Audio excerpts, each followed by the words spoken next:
Welcome to Behind the Mask. This is definitely my favorite show. One, I get to speak to great people like Grace. Welcome, Grace.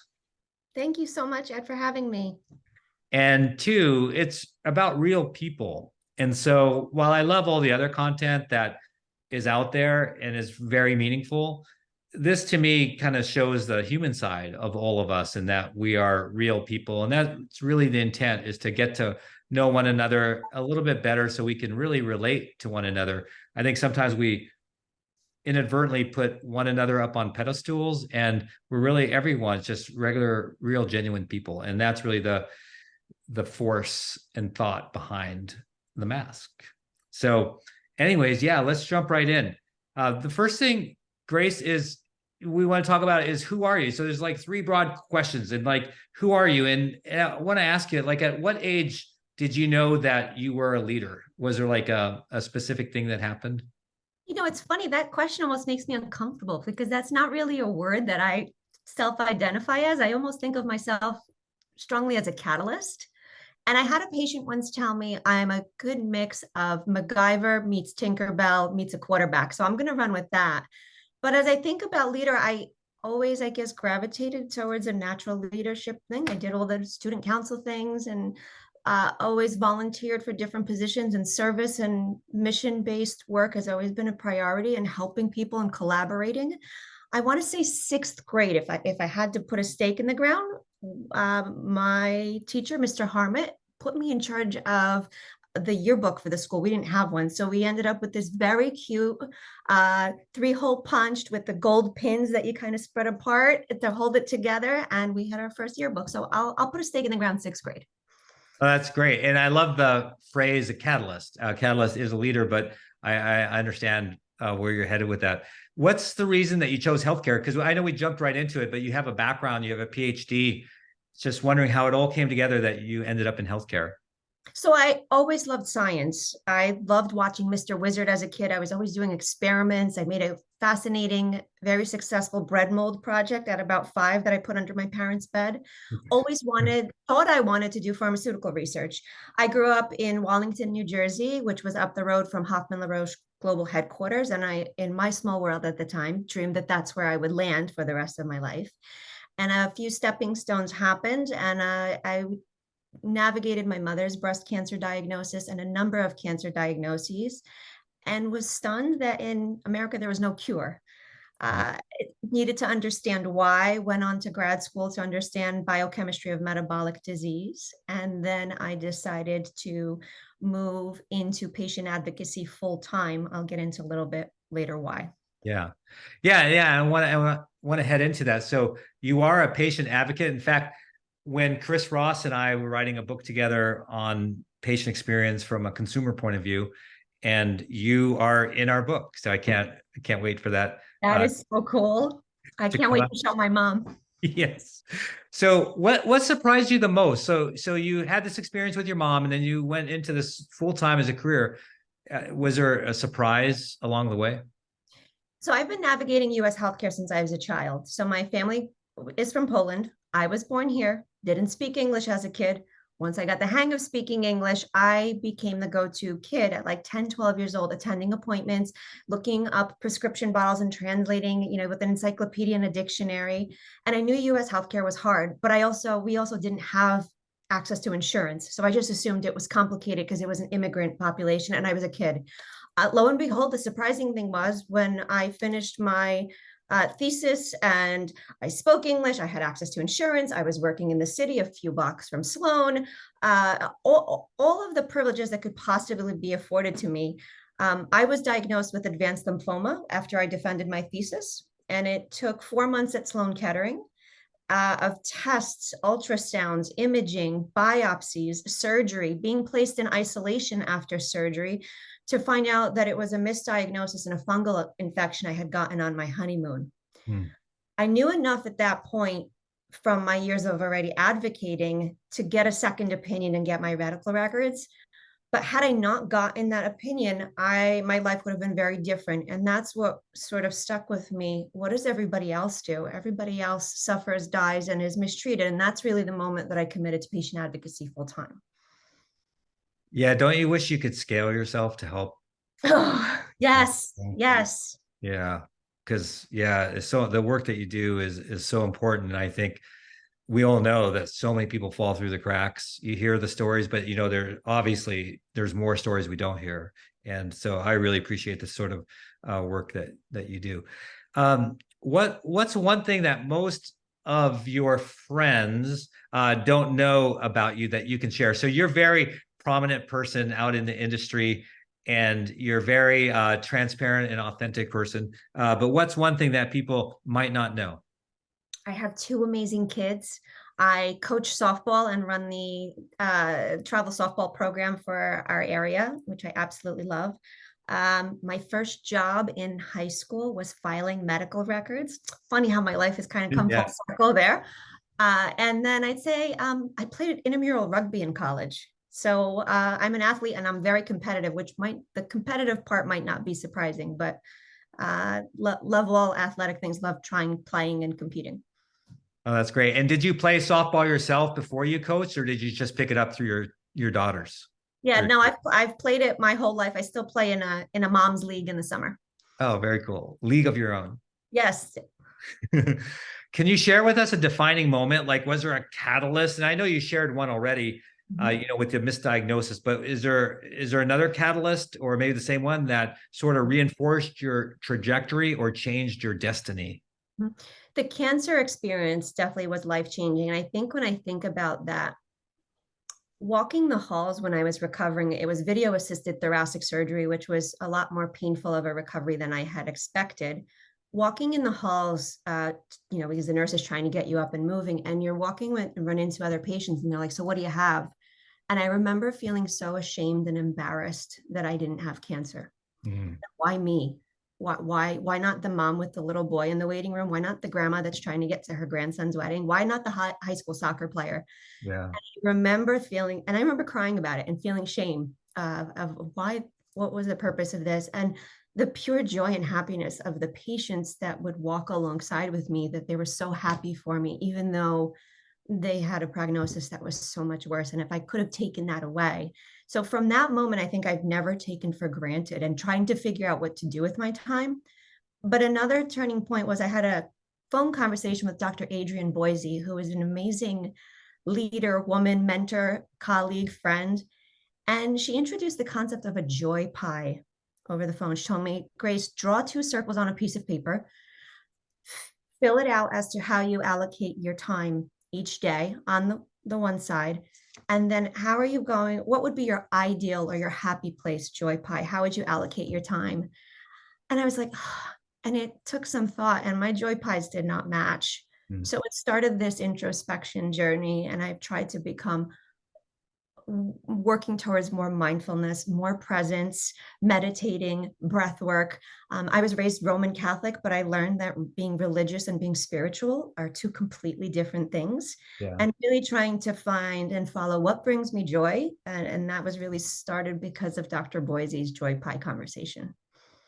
Yeah, I like that. That's great. And yeah, she is an incredible person. I had a chance to serve alongside of her. So yeah, so that's a little bit about who you are. Let's talk about a little bit, how did you get here? But first, can you share with us the last time you cried? Oof, I cry a lot. The work that I do is really hard. I watch people suffer, and I have the privilege of walking with patients outside of point of care. Yeah. I have the privilege of hearing the spouse call at 2 o'clock in the morning when their spouse is sleeping and they're so unsure of what the future holds. I work with parents whose children are dying. I work at the edge of life and death, and Yeah. it's really hard. And I think that the crying comes from frustration too. I run into a lot of bottlenecks that I know are so unnecessary. I know that this is not a tech problem. I mean, I cried yesterday. I have someone that's trying to get compassionate use for a drug, and we're, paper, fax machines. We can't do it because of HIPAA. I can't talk to you. This is someone's life on the line, and it's incredibly frustrating.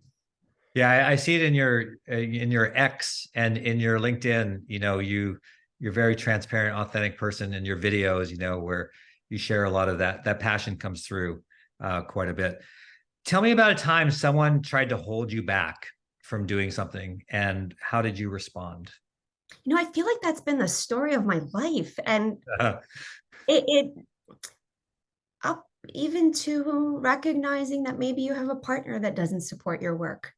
That's not easy to say. yeah. So I've had mentors who have said, you're making decisions that are career suicide and you're wasting your time. I've had bosses who have said the same.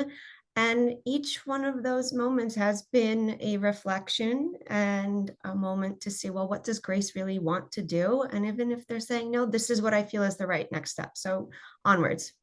Yeah.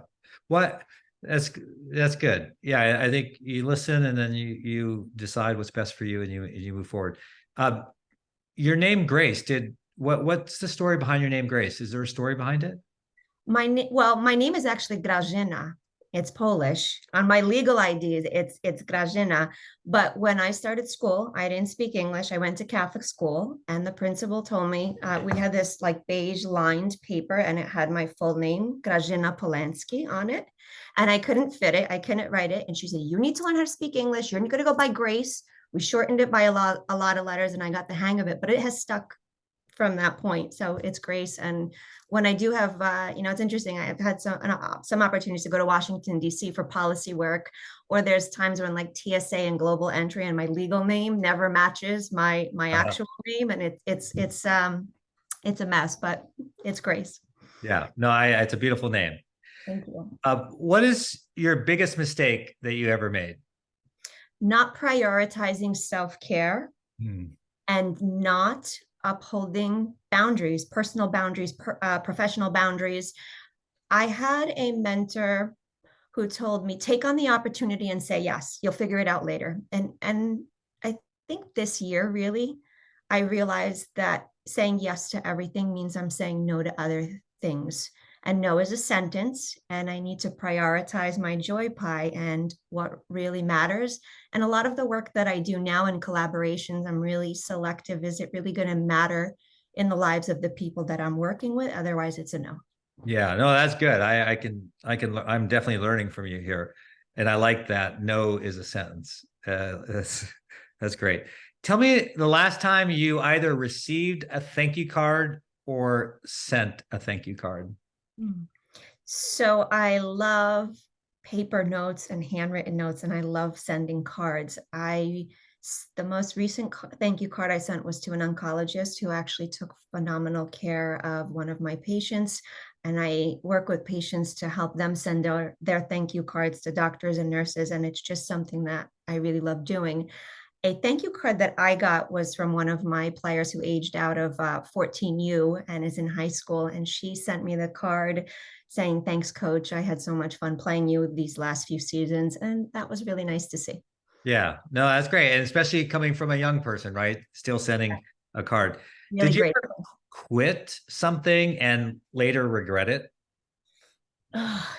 So two things. I had to quit softball in high school to go to work because I grew up with very little. Immigrant family, couldn't afford to pay books. I was a science major. Books were really expensive. And I did regret that, though I was able to pick up sports and softball later on. And I quit snowboarding.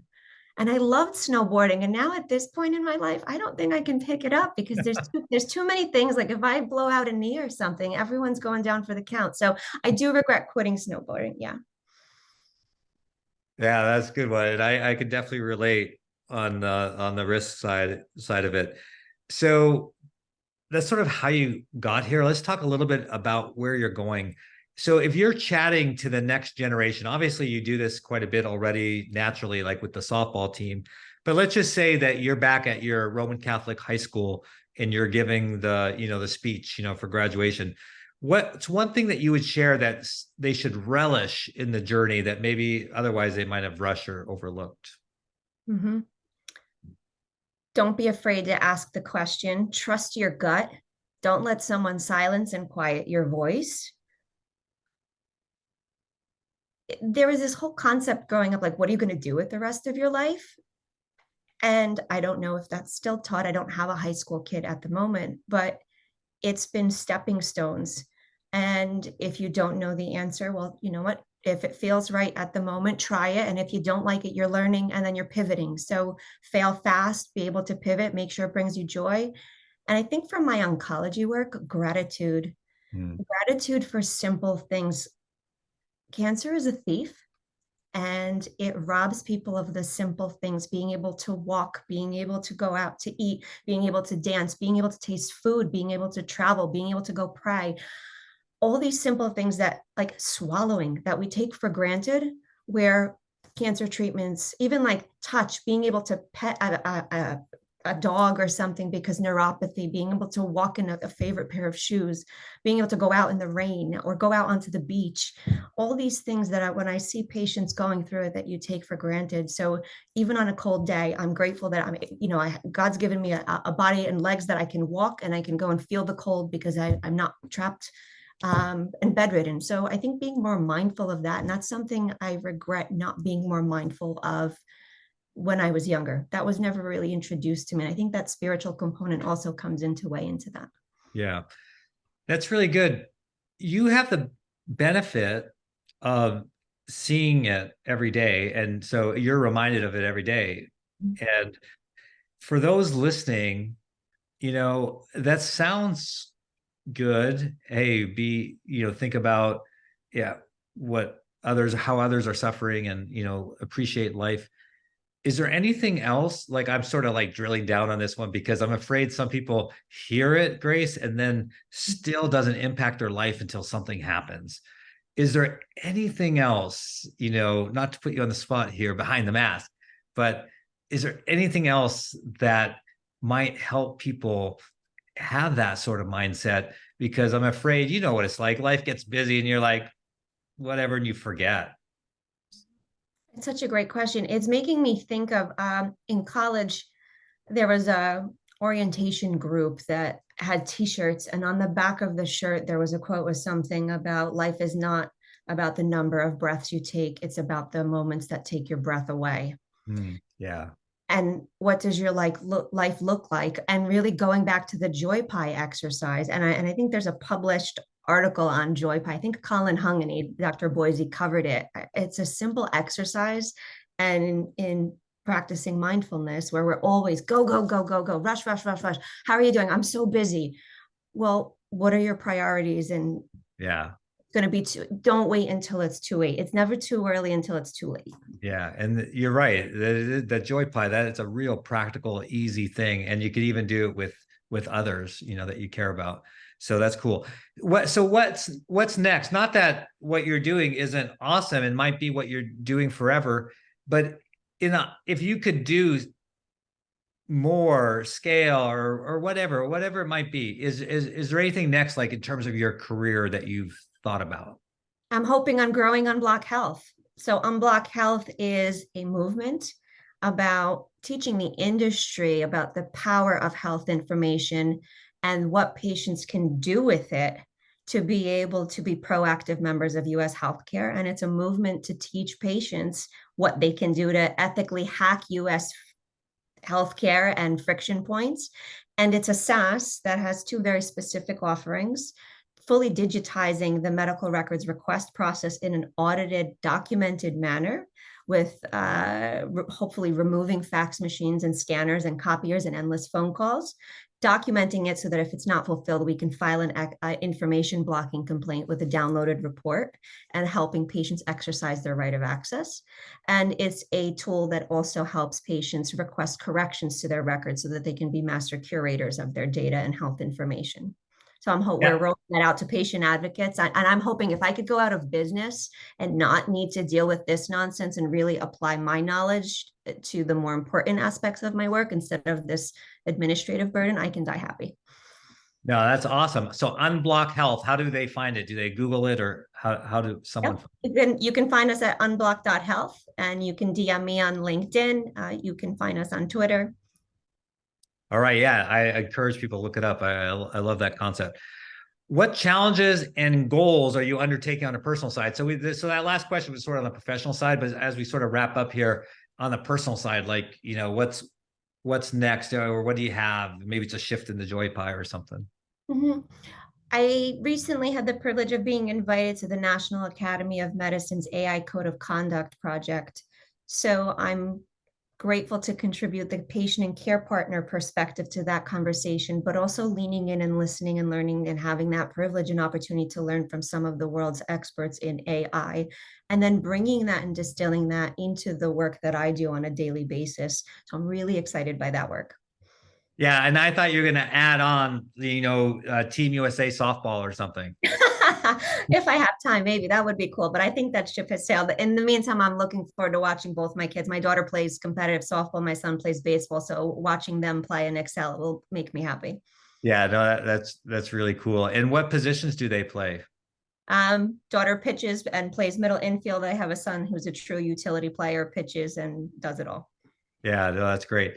The only sort of antidote on throwing a ball that I have is you know how people pitch really fast, whether it's women's softball or men with baseball, and the speeds are amazing. And so I always thought to myself, oh, if I don't know what the average speed pitch is, but let's just say if it's 70 miles per hour in the pros or something, and maybe it's 50 or 60, or maybe it's 72 to softball. I have a lot of ignorance here, You're but I know close. it's fast. I know it's fast.